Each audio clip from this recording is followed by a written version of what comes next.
Hey, how you doing? This is John, and welcome to John's Long Box. Today we're looking at Nick Fury vs. Shield. This is book 1 of 6. This was a limited series, and as you can see, this was like a prestige format. They called it a prestige format because it was 48 pages. It was thick. Geez, what was the price? What did I say? $3.50. This came out. I remember this came out in 1988, and this was a big freaking deal. Every once in a while, my comic book pusher, he would order me to get comics. And this was one of the comics that I was ordered to get. And at the time, I wasn't really interested because it's not about superheroes. It's like a James Bond spy thriller. But it's set in Marvel and it's S.H.I.E.L.D. and everything like that. So I ended up enjoying it. He was absolutely 100% right. So yeah, so spoiler alert, I really like this. But okay, so this cover, as you can see, is by Steranko. That's Jim Steranko. And who is he? Well, he's the legendary. He's like the first rock star comic book artist. He made it big doing the Nick Fury Agent of S.H.I.E.L.D. series that came out in the 60s as part of Strange Tales. And then later on became Nick Fury's own comic. And I showcased Nick Fury #1. And he wrote and I think he wrote, colored, and lettered. He did everything but ink, if I remember correctly, Jim Steranko. And he just made a fortune, like doing commissions, stuff like that. And the guy only did something like less than 40 single issues of a comic, and he became like legendary. So all Marvel could afford to him was to do covers. There was no way he was going to do. There's no way they were going to pay him to do 48 pages a month for 6 months. There's just no way. So okay. Now, we got all that history out of the way. And look at this cover. Look at this cover. This is total 80s action movie. And as you can see, look at this. This is Nick Fury. He's James Bond and Rambo mixed together, right? And look, it's got the stars on his glove. Just unapologetically patriotic. I love this. It's got a naked chick on the cover. That's his girlfriend, the Contessa, with a Hydra agent skull. It's just everything. Freaking explosions. Look, here he is literally like Rambo right over here. Look, that looks like a Blofeld type kind of guy. This is just James Bond. This is the closest we're gonna get to an American James Bond comic book. You know, it was just a Nick. I always say that Nick Fury is just a living explosion of energy. You know, and that's why I don't like, I'm already jumping around, but that's why I don't like Samuel L. Jackson as Nick Fury, because he's not Nick Fury, he's Samuel L. Jackson, and we'll see. Okay, so let's get, so this is the famous comic that the movie was based on, when S.H.I.E.L.D. was compromised by Hydra. So here, June 1988. Okay, that's cool. Nick Fury vs. S.H.I.E.L.D., book 1, the Delta Equation. Look at that, that's the S.H.I.E.L.D. logo. And, I didn't know, okay, so this is Bob Harris and Paul Neary. And the inker is Kim DeMulder. Okay, and I just think it's just great comic book art. And here we have, just look at the old school coloring here. It's darky, you know, he's in the, look at that, it's almost kind of hokey. But that's the splash page. And what's going on? Somebody sabotaged the helicarrier and it crashed. And Nick Fury, being who he is, look at him. No helmet, smoking a cigar, plunging into the nuclear reactor that is the core of this helicarrier. And what does he do? He's got to get the MacGuffin engine out of there before it explodes, killing everybody. So I just love it. And this comic doesn't want to stand still. So I just love it. Look at all the agents just looking around. What are we going to do? What are we going to do? And Nick Fury's like, well, I'm going in. And beep, beep, beep. He's got what is this? The scanner says, so he's scanner. And here we have, like I always say, you see how this is going to be a pain in there. You see how, the gutter over here? Well, you see how the panel lines, that's a break in time. So now we're going into flashback. There he is. There's the helicarrier. And the helicarrier crashes. And, Nick Fury's got to get this thing, basically the reactor core, just like Star Trek. We got to get the reactor core out of there. And everybody's like freaking out. And that's Agent Sitwell.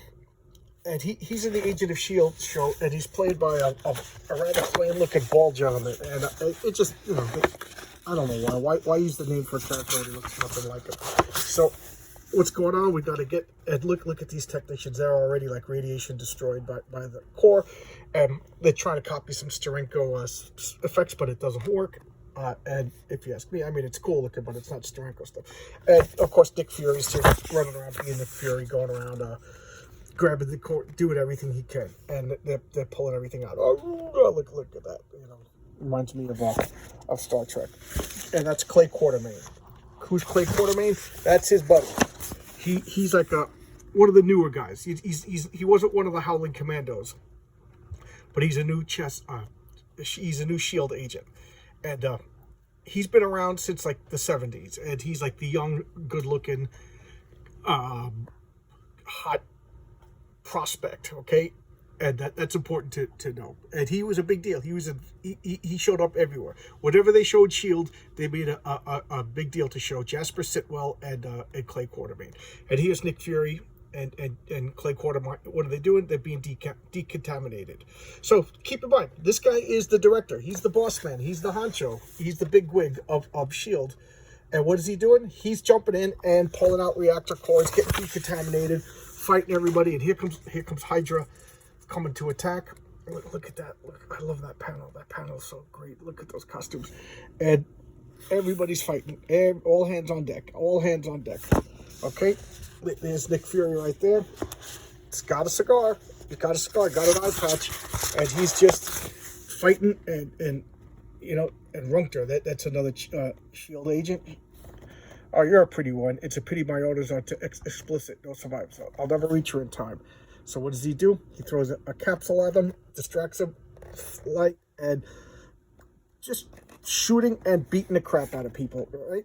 You okay, Runkter? Yeah, look, I'll live. And then they're doing the Steranko pop art special effects again. On the camera, it's all wavy and everything, but on the page that I'm looking at with my eyes, it's not the wave. So it actually works better on camera. And here comes the charge of the SHIELD brigade, and they just attack it. Boom, boom, boom, boom, boom. And there he is, smoking still. And notice, he's in the front. He's in the front of everybody. He's the first in charge. And here he is. He's in the front. And then Hydra guy gets shot. He's like, kid, get down. No, oh, no. SHIELD guy gets shot. I made a mistake because they're coloring the green. And, kid, are you answering me? Oh, no. What are we going to do? Man, this is serious. You know, I know it's serious. He dropped his cigar. Oh, man. Nick Fury dropped his cigar, and here he is pulling the dead body and bringing him back. You know, putting him in the ambulance. And who is it? That's Clay Quartermain. Look, wide long face. Don't take it so hard. It's like, who else is to blame? You know, SHIELD needs you. I need you. You're my buddy and stuff like that. Now he's got a new cigar. And is he going to live? We'll do the best we can. And Runkter thanks him. He's like, don't take me. That's part of the job. Blah, blah, blah, blah. You know, it's the core. We got to go get it. So now we have the shady people talking in darkness on Roxxon. Roxxon is the evil corporation in Marvel Comics. They've been using it for years. Roxxon is always like the bad business people. You know, they're the stereotypical, you know, evil capitalist group. And what do? They do everything.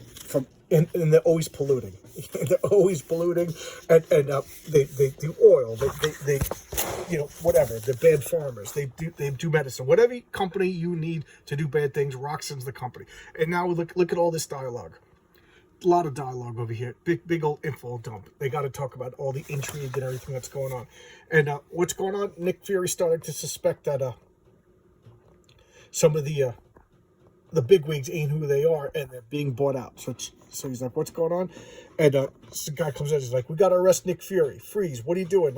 Nick Fury. And he's like, nope, you ain't taking Nick. He's the only one that I know that isn't compromised. And they make it into the Roxxon. Crazy. Look at that. You know you're an evil corporation when that is inside your skyscraper. Look at that. That is just evil plot villain lair, right? What else could it possibly be? It looks like the Death Star. So here, look, and of course, Roxxon executives in robes. Of course they're evil. They got a Death Star corridor and they got robes. So of course they're evil. And they figured out what they need to do. He's signaling, and again they're doing the Steranko pop art thing. Goes dark, and they're escaping. Okay, so there's the Contessa. So far she has her clothes on, unlike in the cover. And there's Dum Dum Dugan.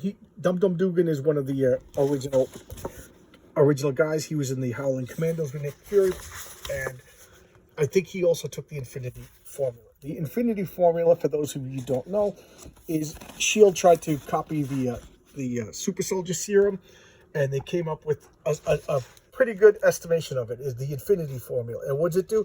It keeps you young and fit. Because they had to explain, how is Nick Fury still alive and you know, vibrant? And this is 1988, and he's already established to be like 20, 30 years old in World War II, so he's got to be pushing 90, so, of course, enter the Infinity Formula. And I think Dum Dum Dugan and Nick Fury are the two people who have taken it. Maybe the Contessa, I don't know. I don't know enough about the Contessa. So now he's starting to piece everything together, that this could have only have happened with inside information from the bigwigs. And Nick Fury, you know, how does he relax? He relaxes by doing some high karate. And this is Jimmy Woo. He was in the Ant-Man movie, and I think he was in the Shang-Chi movie. I didn't see the Shang-Chi movie yet. And this is his first appearance, Agent Jimmy Woo, who later becomes part of Agents of Atlas, a comic that I really, really, really liked. I gotta showcase that. So look, now he's talking to the shadowy, the powers behind the throne of S.H.I.E.L.D. And what's going on? What's going on? You know, he's arguing with them, and look, of course, he's throwing his cigar at them, and you know it's bad because that was a good cigar. And look at that evil executive boardroom. You know, you expect like Dr. Evil, Ernest Blofeld, Dr. Doom. You know, that's what you expect, and you don't see their faces, the board members, and they're ordering stuff that he doesn't like. So Jimmy Woo is infiltrating and fighting off some bad guys, because Jimmy Woo is a good guy, and you know, we got to stand down. We got to do what they're told. Here's Baron von Strucker. Remember, Hydra is everywhere. They're infiltrating everything, and he's talking to like I said, the powers behind the throne. He goes back and he's just like, "You're behind all this. I know it." And the power behind the throne's like, "Yeah, well, what are you going to do about it? I'm in charge of S.H.I.E.L.D., and I'll just order. You know, I'll demote you, so you're not the director anymore." And this guy's like, "I'm supposed to take you in," and he's stunned. But he's loyal to Nick Fury. Nick Fury beats him up, gives him enough time to escape. And all these guys are like, what do we do? Do we take in Nick? You know, these are like guys from the beginning, like Jasper Statwell, the Contessa. I forget his name, but he's one of the, I think that's Gabriel. And he's one of the guys from the Howling Commandos, Dum Dum Dugan. I think he might be one of the guys that has the Infinity Formula also. And like, we got to take in Nick. You know, we'll take him in and we'll question him and we'll figure it out. And of course, everybody's like, you know, I can't believe Nick Fury's a traitor. Nick Fury's Hydra. You know, and that's the lie that they're telling everybody. Nick Fury's Hydra. So he's escaping. He's got to reroute, and he meets Jimmy Woo, and Jimmy Woo is like the only one who believes him. And there you go. That's the setup. So everybody in S.H.I.E.L.D. thinks, well, everybody's ordered to think that Nick Fury is part of Hydra, and of course, his real loyal circle of commandos. They just like, well, we'll take him in because Nick can explain everything. And of course, all the other people like, okay, they're Hydra. That's the magic word. Now they're the enemy. You know, it's kind of like in America. You say terrorist, and you could shut off people's bank accounts and things like that. So without a trial or anything. So there we go. Magic word, bad guy. Let's go get him. And this is 6 issues. And this is Nick Fury beating the crap out of everybody in S.H.I.E.L.D., taking back S.H.I.E.L.D. and asserting himself as the director of S.H.I.E.L.D., rooting out all the bad guys. You know, in the TV, I said this before. I don't like Samuel L. Jackson as Nick Fury. He's not Nick Fury. He's Samuel L. Jackson. And then he's sitting down all the time ordering commands. And then like, S.H.I.E.L.D. got taken over by Hydra. I'm going to go hide and give the keys to Coulson. You know, and then I'm going to go hide. You know, I know they couldn't get Samuel Jackson to start a TV show, so that was just wrong to cast that guy for logistical reasons. Then he just doesn't fit the part. And then the guy's like 70 years old, so he can't be a living explosion like Nick Fury is.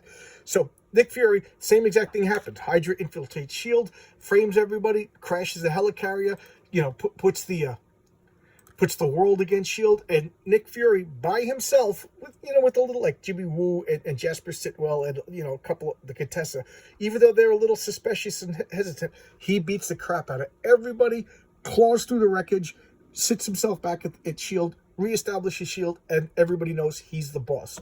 It's awesome. This guy is Rambo, James Bond, and Captain America. He's everybody all mixed together, and you know that's why I particularly I love the show Agents of Shield. I just finished the season with Hive, so I think I still got a little bit more to go. I think I'm starting season 4, so who knows? They just introduced Ghost Rider, but that's besides the point.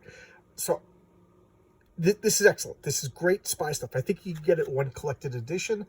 And this sold so well that they gave Nick Fury his own comic book again that lasted like 50 issues or so, maybe in the 40s, maybe 50. I don't remember exactly the number. But Nick Fury hasn't had a comic since in like 25 years. And this made him popular again, and he's been popular ever since. He's kind of like a B-grade character that showed up every once in a while when the Steranko series was canceled. And this brought him back frontline A-list character. This was excellent. All right? So thanks for watching my video. I'll see you tomorrow with another video, guys. All right? See you around. Bye-bye.